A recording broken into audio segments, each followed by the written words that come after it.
ನಮಸ್ಕಾರ, welcome back to the channel. ಇವತ್ತಿನ ವಿಡಿಯೋದಲ್ಲಿ ಈ ರೀತಿಯಾದ ಒಂದು ಹ್ಯಾಂಡ್ ಬ್ಯಾಗ್ ಅನ್ನ ಹೇಗೆ ಹೊಲಿಯೋದು ಅನ್ನೋದನ್ನ ನೋಡೋಣ. ಇದು ಚಿಕ್ಕ ಪುಟ್ಟ ಶಾಪಿಂಗ್ ಹೋಗೋದಕ್ಕೆ, ಹಾಲ್ ತರೋದಕ್ಕೆ, ಈ ರೀತಿಯಾಗಿ ಕ್ಯಾರಿ ಮಾಡೋದಕ್ಕೆ ತುಂಬಾನೇ ಚೆನ್ನಾಗಿರುವಂತ ಬ್ಯಾಗ್ ಇದು. ಹಾಗೆ ಇದನ್ನ ₹1 ಕೂಡ ಖರ್ಚು ಮಾಡದೆ ನಾವು ಮಾಡಬಹುದು. ಹೇಗ್ ಮಾಡೋದು ನೋಡ್ತಾ ಹೋಗೋಣ. ಇವತ್ತಿನ ವಿಡಿಯೋವನ್ನ ಶುರು ಮಾಡೋಕ್ಕಿಂತ ಮುಂಚೆ ಯಾರೆಲ್ಲ ನಮ್ಮ ಚಾನಲ್ ಅನ್ನ ಹೊಸದಾಗಿ ನೋಡ್ತಿದ್ರು ದಯವಿಟ್ಟು ಸಬ್ಸ್ಕ್ರೈಬ್ ಮಾಡ್ಕೊಂಡು ನೋಡಿ. ಹಾಗೆ ಈ ವಿಡಿಯೋ ನಿಮ್ಗೆ ಇಷ್ಟ ಆಗಿದ್ದಲ್ಲಿ ದಯವಿಟ್ಟು ಒಂದು ಲೈಕ್ ಅನ್ನ ಕೊಡೋದನ್ನ ಮರಿಬೇಡಿ. ಹಾಗೆ ನಿಮ್ಮ friends, family, neighbours, well wishers ಎಲ್ಲರಿಗೂ ನನ್ನ ವಿಡಿಯೋಸ್ ಅನ್ನ ಶೇರ್ ಮಾಡಿ. ಸೊ ಇವತ್ತಿನ ವಿಡಿಯೋವನ್ನ ಶುರು ಮಾಡೋಣ. ನಾನಿಲ್ಲಿ ಒಂದಷ್ಟು ಬಟ್ಟೆಯ ಪೀಸಸ್ ಅನ್ನ ಕಟ್ ಮಾಡಿ ಇಟ್ಕೊಂಡಿರೋದು ನಿಮ್ಗೆ ಇಲ್ಲಿ ಕಾಣ್ತಿದ್ಯಲ್ಲ. ಎಲ್ಲ ಒಂದು ರ್ಯಾಂಡಮ್ ಆಗಿ ಒಂದಷ್ಟು ಬಟ್ಟೆಗಳನ್ನ ತಗೊಂಡು ಕಟ್ ಮಾಡ್ಕೊಂಡೆ. ನಂತರ ಇದರ ಅಳತೆ ನಿಮ್ಗೆ 4.5 by 4.5 ಇಂಚು ನಾನು ಇಲ್ಲಿ ತಗೊಂಡಿದ್ದೀನಿ.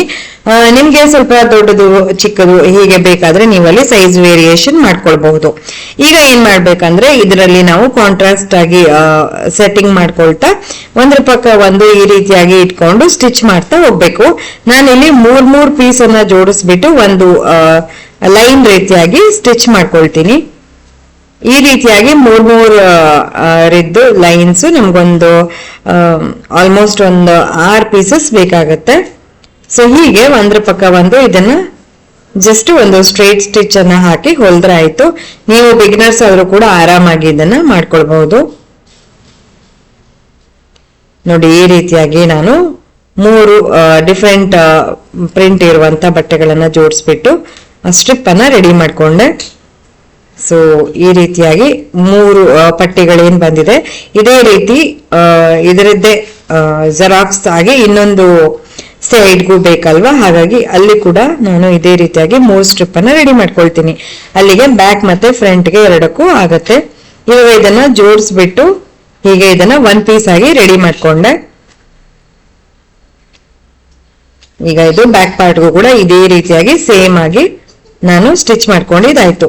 ಇವಾಗ ಇವೆರಡನ್ನು ಜಾಯಿನ್ ಮಾಡೋದಕ್ಕೆ ನಾನು ಇಲ್ಲಿ ಒಂದು ಎಕ್ಸ್ಟ್ರಾ ಬಟ್ಟೆಯನ್ನ ತಗೊಳ್ತಾ ಇದ್ದೀನಿ. ಇದು ಬೇಸ್ ಆಗಿ ನಮ್ಗೆ ವರ್ಕ್ ಆಗತ್ತೆ. ಹಾಗೆ ಇದನ್ನ ಎಲ್ಲ ಜೋಡಿಸಿದಾದ್ಮೇಲೆ ಇದರ ಅಳತೆ ಸುಮಾರು 12 ಇಂಚ್ ಬರ್ತಾ ಇದೆ.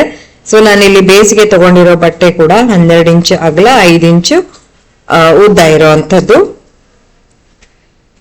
ನೆಕ್ಸ್ಟ್ ಬೇಸಿಗೆ ನಾನು ಏನ್ ಬಟ್ಟೆ ತಗೊಂಡ್ನಲ್ಲ ಅದನ್ನ ಎರಡು ಕಡೆಗೂ ತುದಿಗೆ ಈ ರೀತಿಯಾಗಿ ಇಟ್ಬಿಟ್ಟು ಸ್ಟ್ರೇಟ್ ಸ್ಟಿಚ್ ಮಾಡಿ ಜಾಯಿನ್ ಮಾಡ್ಕೊಳ್ಬೇಕು. ಸೊ ಎರಡು ಕಡೆಗೂ ಇದೇ ರೀತಿಯಾಗಿ ಮಾಡ್ಕೊಂಡ್ರೆ ಆಯ್ತು. ಇವಾಗ ನೋಡಿ 1 ಪೀಸು ನಮ್ಗೆ ರೆಡಿ ಸಿಕ್ಕಿದೆ. ಸ್ಟಿಚ್ ಮಾಡಿದಾದ್ಮೇಲೆ ಈ ರೀತಿಯಾಗಿ ಬಂದಿದೆ. ನೆಕ್ಸ್ಟ್ ಏನ್ ಮಾಡ್ಬೇಕಂತಂದ್ರೆ ಈಗ ಇದನ್ನ ಕರೆಕ್ಟ್ ಆಗಿ ಹೀಗೆ ಫೋಲ್ಡ್ ಮಾಡ್ಬಿಟ್ಟು ಅದರ ಸೆಂಟರ್ ಅನ್ನ ತೆಕ್ಕೊಳ್ಬೇಕು. ಸೆಂಟರ್ ಅನ್ನ ತೆಕ್ಕೊಂಡಿದ್ದ ಆದ್ರ ನಂತರ ಸೆಂಟರಿನಿಂದ ಆಚೆ ಒಂದು 3 ಫಿಂಗರ್ ಡಿಸ್ಟೆನ್ಸ್ಗೆ ಒಂದು ಮಾರ್ಕ್ ಅನ್ನ ಮಾಡ್ಕೊಳ್ತಾ ಇದ್ದೀನಿ. ಹಾಗೆ ಈ ಕಡೆಗೂ ಮಾರ್ಕ್ ಮಾಡ್ಕೊಳ್ತಾ ಇದ್ದೀನಿ.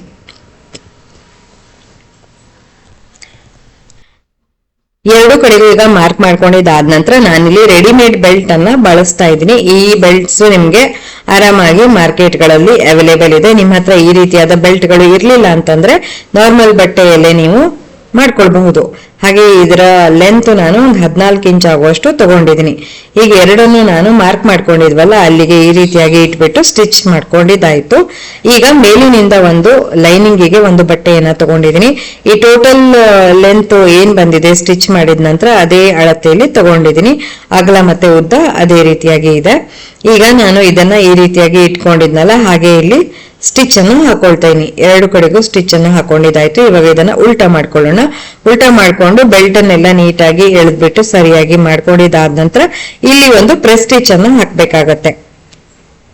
ನೋಡಿ, ಇಲ್ಲಿಂದ ಒಂದು ಸ್ಟ್ರೇಟ್ ಆಗಿ ಪ್ರೆಸ್ ಸ್ಟಿಚ್ ಅನ್ನು ಹಾಕ್ಬೇಕು. ಅದೇ ರೀತಿ ಈ ಕಡೆಗೂ ಪ್ರೆಸ್ ಸ್ಟಿಚ್ ಅನ್ನು ಹಾಕೊಳ್ಬೇಕು. ಇವಾಗ ಎರಡು ಕಡೆಗೂ ಹಾಕಿದ್ದಾಯ್ತು. ಹೀಗೆ ಇದನ್ನ ಫೋಲ್ಡ್ ಮಾಡ್ಬಿಟ್ಟು ಎರಡು ಸೈಡು ಕೂಡ ನಾವು ಸ್ಟಿಚ್ ಅನ್ನು ಹಾಕ್ಬೇಕು. ಇಲ್ಲಿ ಡಬಲ್ ಸ್ಟಿಚ್ ಅನ್ನ ಹಾಕೊಂಡ್ರೆ ತುಂಬಾನೇ ಗಟ್ಟಿಯಾಗಿ ಬರುತ್ತೆ ಬ್ಯಾಗು. ಎರಡು ಸೈಡ್ಸ್ ಅನ್ನು ಇವಾಗ ನಾನು ಸ್ಟಿಚ್ ಹಾಕೊಳ್ತೀನಿ. ಈಗ ಸ್ಟಿಚ್ ಹಾಕೊಂಡಿದ್ದಾಯ್ತು. ಈ ರೀತಿಯಾಗಿ ಬಂದಿದೆ. ಇವಾಗ ನಾವು ಈ ಬ್ಯಾಗಿಗೆ ಒಂದು ಬೇಸ್ ಅನ್ನ ರೆಡಿ ಮಾಡ್ಬೇಕಲ್ವಾ. ತುಂಬಾನೇ ಸಿಂಪಲ್ ಆಗಿ ಇರುವಂತ ಟ್ರಿಕ್ ಇದು. ಸುಮಾರು 1.5 ಇಂಚ್ ಆಗುವಷ್ಟು ಬಟ್ಟೆಯನ್ನ ಈ ರೀತಿಯಾಗಿ ಬೇಸ್ ಅಲ್ಲಿ ನಾನು ಫೋಲ್ಡ್ ಮಾಡ್ಕೊಂಡಿದ್ದೀನಿ. ಫೋಲ್ಡ್ ಮಾಡಿದಾದ ನಂತರ ಈ ರೀತಿಯಾಗಿ ಇಟ್ಕೊಂಡು ಎರಡು ಕಡೆಗೂ ಅದನ್ನ ಡಬಲ್ ಸ್ಟಿಚ್ ಹಾಕ್ಬೇಕು. ಈ ರೀತಿಯಾಗಿ ನಾನು ಸ್ಟಿಚ್ ಅನ್ನ ಹಾಕೊಂಡಿದ್ದಾಯ್ತು. ಇವಾಗ ಬ್ಯಾಗ್ ಅನ್ನ ಸೀದಾ ಮಾಡ್ಕೊಳ್ಳೋ ಸಮಯ. ಸೀದಾ ಮಾಡ್ಕೊಂಡಿದ್ದಾದ್ಮೇಲೆ ನೀವು ಬೇಕು ಅಂತ ಅನ್ಸಿದ್ರೆ ಈ ಬೇಸ್ ಏನ್ ಕಾಣ್ತಿದ್ಯಲ್ಲ ಅಲ್ಲಿ ಸುತ್ತಲೂ ಒಂದು ಸ್ಟಿಚ್ ಅನ್ನ ಹಾಕೊಳ್ಬಹುದು.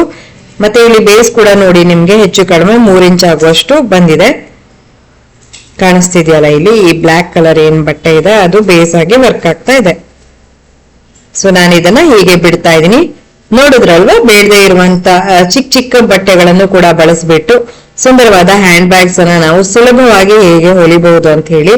ಇವತ್ತಿನ ವಿಡಿಯೋ ನಿಮ್ಗೆಲ್ರಿಗೂ ಇಷ್ಟ ಆಯ್ತು ಅಂತ ನಾನು ಭಾವಿಸ್ತೀನಿ. ಹಾಗೆ ನಿಮ್ಮನೇಲೂ ಕೂಡ ಸಾಕಷ್ಟು ಹಳೆ ಬಟ್ಟೆಗಳಿದ್ರೆ ಅದರಿಂದ ಈ ರೀತಿಯಾಗಿ ಒಂದು ಹ್ಯಾಂಡ್ ಬ್ಯಾಗ್ಸ್ ಅನ್ನ ಮಾಡ್ಕೊಳ್ಳಿ. ಹಾಗೆ ನಿಮ್ಮ ಫ್ರೆಂಡ್ಸು ಫ್ಯಾಮಿಲಿ ಇವರಿಗೆಲ್ಲ ಗಿಫ್ಟ್ ಮಾಡಿ ಕಾಂಪ್ಲಿಮೆಂಟ್ಸ್ ಗಳ ಸುರಿಮಳೆಯನ್ನ ಅನುಭವಿಸಿ ಅಂತ ಹೇಳ್ತಾ ಇವತ್ತಿನ ವಿಡಿಯೋವನ್ನ ಮುಗಿಸ್ತಾ ಇದೀನಿ. ವಿಡಿಯೋ ನಿಮ್ಗೆ ಇಷ್ಟ ಆಗಿದ್ದಲ್ಲಿ ಪ್ಲೀಸ್ ಒಂದು ಲೈಕ್ ಕೊಡಿ, ಚಾನಲ್ಗೆ ಹೊಸಬಾಗಿದ್ದಲ್ಲಿ ಸಬ್ಸ್ಕ್ರೈಬ್ ಮಾಡ್ಕೊಂಡು ನೋಡಿ ಅಂತ ಹೇಳ್ತಾ ಇನ್ನೊಂದು ಹೊಸ ವಿಡಿಯೋದೊಂದಿಗೆ ಭೇಟಿಯಾಗೋಣ. ಅಲ್ಲಿವರೆಗೂ ಎಲ್ರಿಗೂ ಧನ್ಯವಾದಗಳು. Take care and bye.